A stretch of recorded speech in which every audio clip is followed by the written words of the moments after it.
আল্লাহ তাআলা ঠিক অনুরূপভাবে দ্বিতীয় নম্বর সিদ্ধান্ত বলে করুণ অবস্থা ওয়াবিল ওয়ালিদাইনি ইহসানা।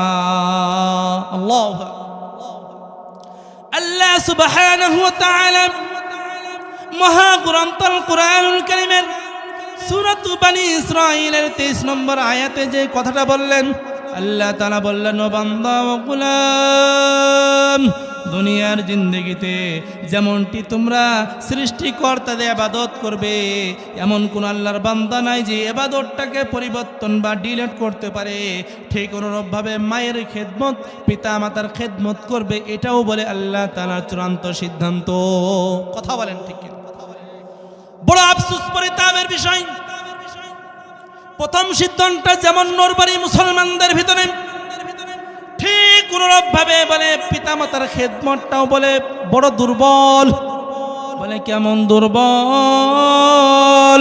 ও চান্দুরিয়া এলাকার গ্রামবাসী, আপনারা শুনে নেন, আমার আল্লাহ তাআলা ১৫০০ বছর আগে আয়াতে কারিমা নাযিল করে আল্লাহ বললেন, ওয়াবিল ওয়ালিদাইনি ইহসানা।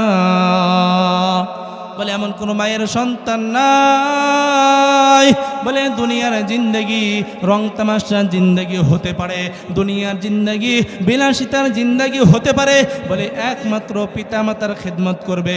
পিতামাতার খেদমত ছাড়া তুমি কোথায় যাবে? বলে তুমি কোথায় যাবে? বলে কোনো জায়গাতে তোমার স্থান নাই, কোনো ঠাঁই নাই। কিন্তু পিতামাতার খেদমতের বিষয়ে দ্বিতীয় সিদ্ধান্তর কথা আল্লাহ তাআলা বলতেছেন, ও গোলাম, ও বান্দা, তুমি শুনে নাও, ওয়াবিল ওয়ালিদাইনি ইহসানা। ও নওজোয়ান, পিতামাতার খেদমত করেন তো? আমাদের এলাকাতে একটু কম করে, আপনারা একটু বেশি করেন, তাই না?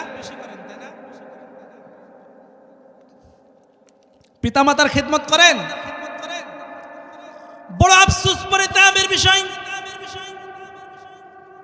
এক মা বৃদ্ধাশ্রমের গেটে সুন্দর করে ইট দিয়ে হোক, কলম দিয়ে হোক, চক দিয়ে হোক, মা বড় বেদনা নিয়ে, বড় দুঃখ কষ্ট নিয়ে ওই গেটে লিখে রেখেছে, আয় আল্লাহ,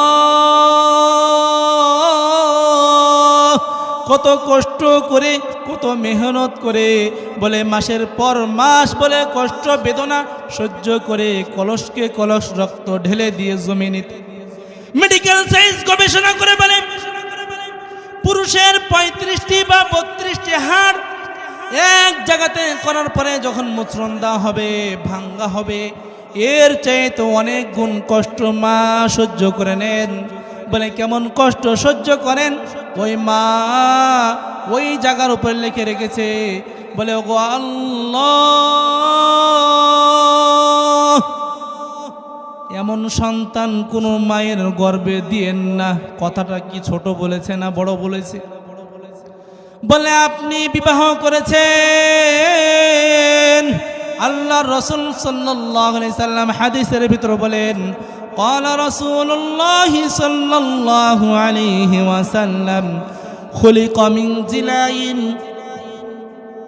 আল্লাহ রাসূল সাল্লাল্লাহু আলাইহি সাল্লাম বলতেছেন, নারীদেরকে বাঁকা হাড্ডির দ্বারা তৈরি করা হয়েছে।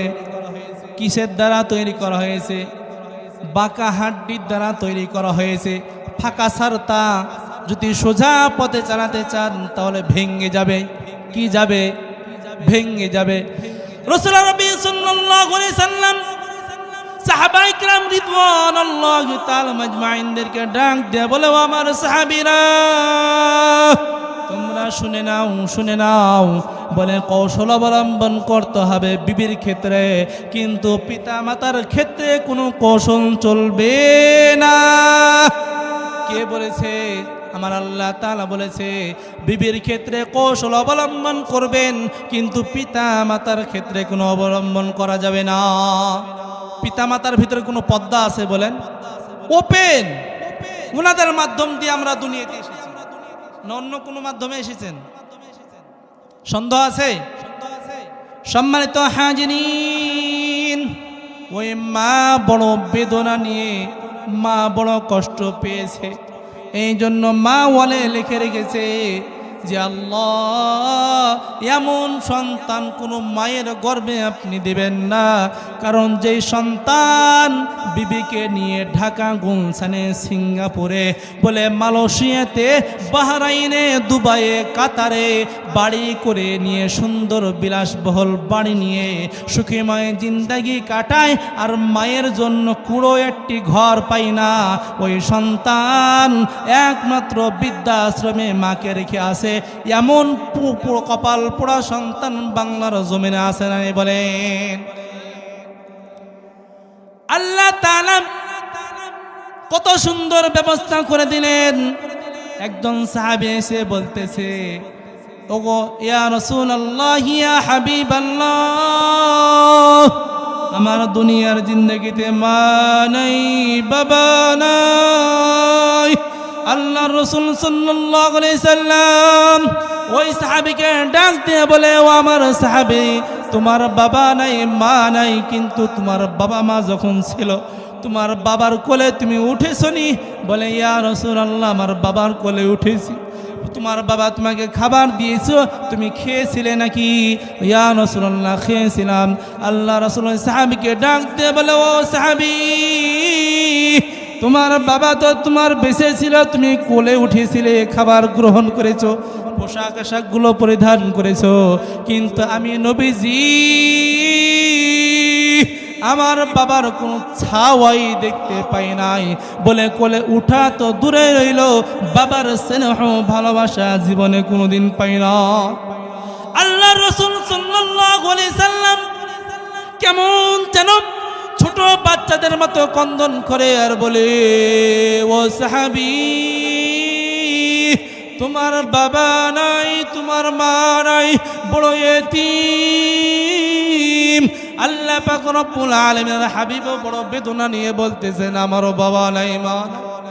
বলে, যে বাবা মা কত মূল্য, কত দামি তুমি জানো নি রে সাহাবী? বলে, বাবা মা কত মূল্যবান, কত দামি জিনিস, কত বড় রত্ন। আল্লাহ রাসূল সাল্লাল্লাহু আলাইহি সাল্লাম হাদিসের ভিতরে বলেন, قال رسول الله صلى الله عليه وسلم إن الجنة تحت قدام الأمهات। কোথায় জান্নাতের সনদ খুঁজেন? আটরশিতে, দেওয়ানবাগিতে, মাছ ভান্ডারিতে, ল্যাংটা বাবার দরবারে, শাহালি বাবার দরবারে। বলে, মাছের ট্রাক চলে যায়, গরু ট্রাক চলে যায়, কথা বলেন ঠিক কিনা হুজুর?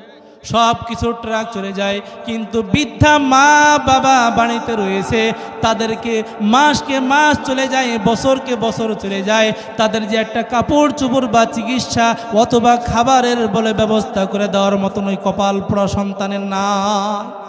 আল্লাহু আকবার। আল্লাহ রাসূল সাল্লাল্লাহু আলাইহি সাল্লাম হাদিসের ভিতরে বলেন, ইন্নাল জান্নাতা তাহতা আকদামিল উম্মাহাত। বলে, জান্নাতের সনদ তুমি কই খুঁজো? বাংলার জমিনে, পুরা পৃথিবীতে যেখানে তুমি যাও না কেন রে গোলাম, আল্লাহর বান্দা,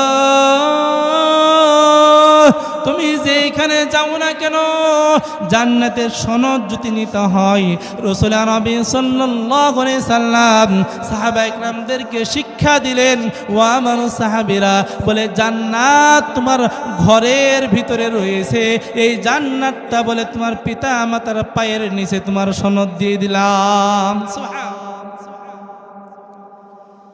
আল্লাহ রাসূল সাল্লাল্লাহু আলাইহি সাল্লাম সাহাবায়ে কেরামদেরকে বলেছেন, পিতা মাতার পায়ের নিচে জান্নাত।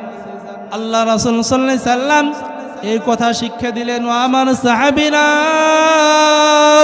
তোমরা শুনে নাও, আসবাহানে মাফতুহানে মিনাল জান্নাহ। আল্লাহু আকবার।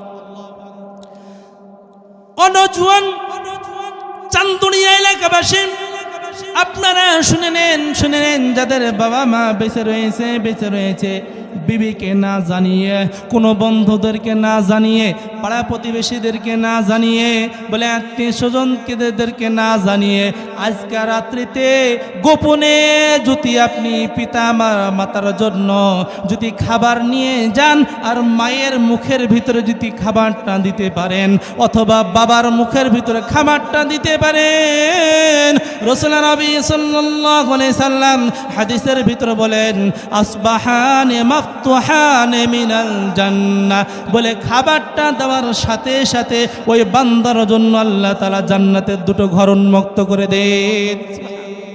আল্লাহ আল্লাহ ক্যা মুবারক নাম है, अल्लाह अल्लाह आशिकों का कम है, अल्लाह अल्लाह इच शीरीन इस्तोनाम शीर शाकर मिकुनद जानब तमाम।